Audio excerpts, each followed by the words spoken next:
மீன் ஏறுது இங்கே பாருங்க. தாமரையில் எவ்வளோ தண்ணி மேலாப்பில் கிடக்குன்னு. தண்ணி திறந்துட்டதுக்கு மீனெல்லாம் ஏறி வந்துருச்சுங்க. பாருங்க, இது வந்து சிலேப்பி, இது வந்து டேங்க் கிளீனர். இது தொட்டிகளில் டேங்க் சுத்தம் பண்ணுறதுக்கு போடுவாங்க இந்த மீனை. இங்கிட்டு வந்து பிராமின்லாம் ஏறி வருது. அந்த மூலையில் வந்து பெரிய பெரிய பிராமீனை வந்து திரியுது.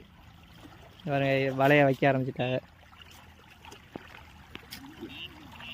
வந்துருச்சு மீனெல்லாம் வந்துருச்சு.